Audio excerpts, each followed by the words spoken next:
Well, now it's time for At the White House. With an election year upon us, one talking point politicians are out stumping on is affordability.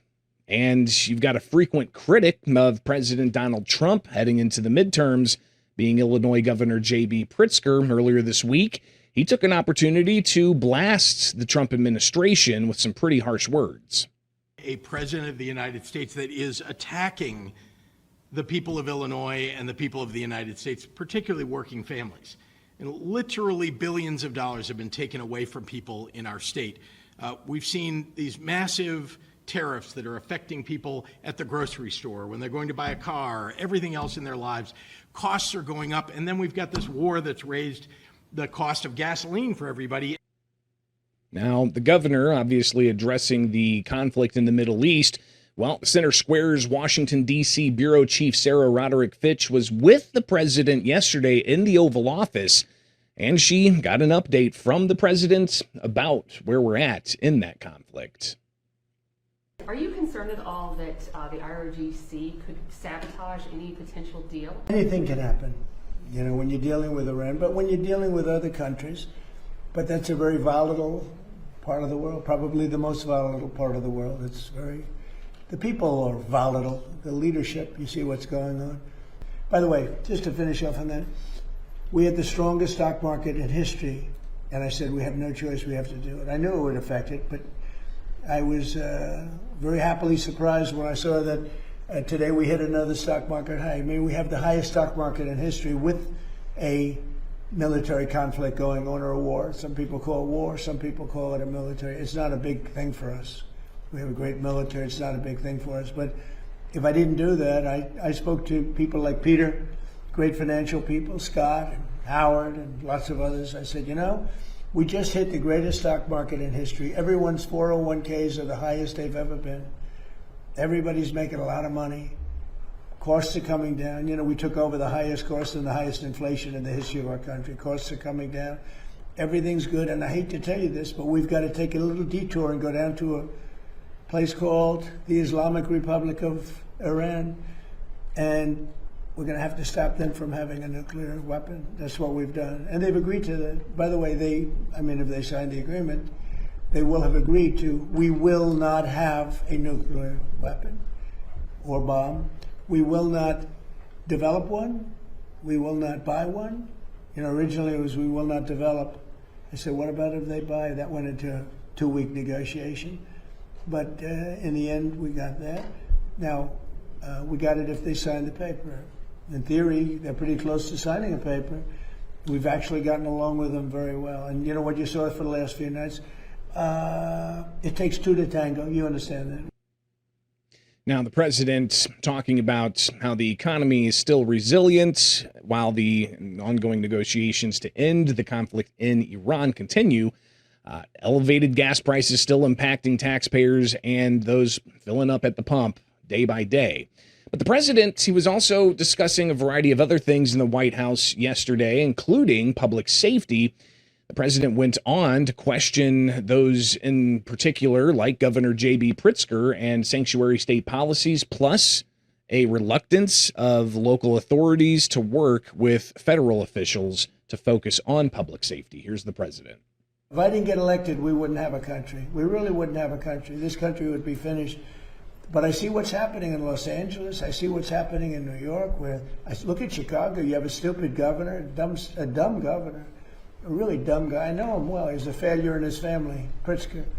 I know the family. I was partners in a deal with them. I made a lot of money. They made money. We made a good partnership. But he was like an outcast in the family. He was a slob. And the mayor is a low IQ person. I mean, he's a stupid person. Chicago has a real chance to become great again. There's a case, great again.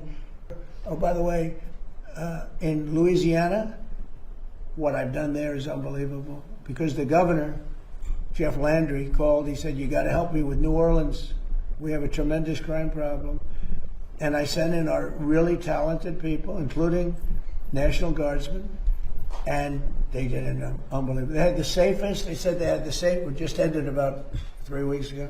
They had the safest Mardi Gras they've ever had. I could do that in Chicago. But you have to have the support of a governor. You can't have a slob that says, we don't want it. People get murdered, and he says it's fine. They lost 5 or 6 people last week, and they said, it's fine. They're not going to lose 5 or 6 people. And I would make Chicago so good and so safe. It's got potential. The longer it goes, the harder it is to fix.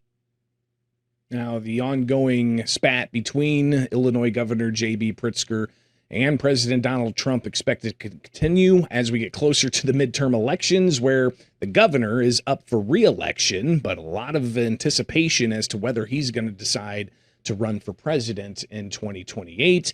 Yesterday, the governor's political team put out a speech he gave to the communications workers of America Legislative Political Conference. And he said, quote, "Trump and MAGA are failing our workers right now. The Trump and Vance administration have since costs skyrocketing and empowered wealthy corporations to treat them like garbage." And he says, if you ask me, it's time for Republicans in Washington to cut the BS, stop lying down on the job, and start standing up for workers. And if they want to prove that they stand with workers and not to the corporate overlords, they can start by doing it like they did in Illinois, enshrine the right to unionization in the U.S. Constitution. So you can expect you'll hear a lot more from Governor J.B. Pritzker heading into that midterm election. All right, let's now look at some of America's talking with headlines from across the country that you can find in the description below or in your inbox with the Center Square newsletter. And we'll start with federal tax credits of up to $1,700 each can now begin in 2027 for North Carolina families whose children are participating in the Signature Education Initiative of President Donald Trump.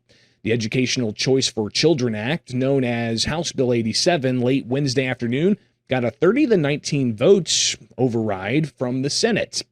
May 20th, the House of Representatives in North Carolina sent it to the upper chamber, with all 71 Republicans and former Democrats, now independent, signing on board for support. The Center Square managing editor Alan Wooten reports that North Carolina becomes the 31st state to formally opt in, the 5th of which has a divided government.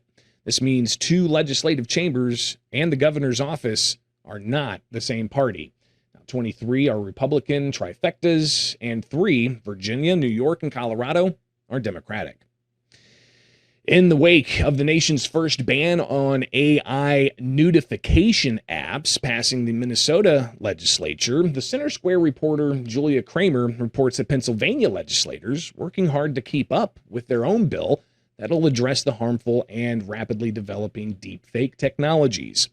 While the Commonwealth has already seen several bills introduced to protect individuals from the harmful use of artificial intelligence, including misleading AI chatbots, legislation concerning apps that can undress individuals from a single photo have yet to be made. Now, Republican State Senator Tracy Pennysuick is proposing a bill that would see the distribution of nudification apps completely banned. The Louisiana regular session for the legislature concluding with 2 major energy-related bills stranded in the chambers without even being called for votes. The Center Square energy industry reporter Alton Wallace from Louisiana reports that one of those bills, House Bill 509, sponsored by Representative Charles Owen, would have required a public hearing in any parish where a company planned a carbon injection well. After passing the House 94-0 in May, the bill was returned to the calendar, subject to the call, where it sat unvoted for 5 days until the session adjourned. Now, during the 2026 session, Louisiana officials and industry leaders, they opposed several bills that would add administrative hurdles to development of carbon capture projects. The House Committee on Natural Resources and Environment became a graveyard for a series of bills aimed at giving local parishes control over carbon capture projects within their jurisdictions. And we've also got more from different areas. Again, you can find these stories at thecentersquare.com, where you can get the newsletter in your inbox each and every morning. The U.S. Department of Transportation investigating security protocols for Metro Atlanta's transit system. Secretary Sean Duffy announcing that Thursday. The Center Square associate editor Kim Jarrett reports the probe comes after a 66-year-old woman was stabbed to death while riding the Metro Atlanta Transportation Authority train May 30th. 6 days before that fatal stabbing, another man was stabbed during an altercation at a train overseen by Transit Systems, commonly known as MARTA, according to the Transportation Department. Now, the investigation comes less than 2 weeks after thousands of visitors are expected in Atlanta for the World Cup games. MARTA spokesperson says that the safety and security of their customers and employees is their number one priority. And again, that's just some of what America is talking about. Get those headlines at thecentersquare.com. From my studios in Central Illinois, I'm Greg Bishop, and you can join us back here Friday for more stories impacting you, the taxpayer, from all around the country, only with the Center Square Daily.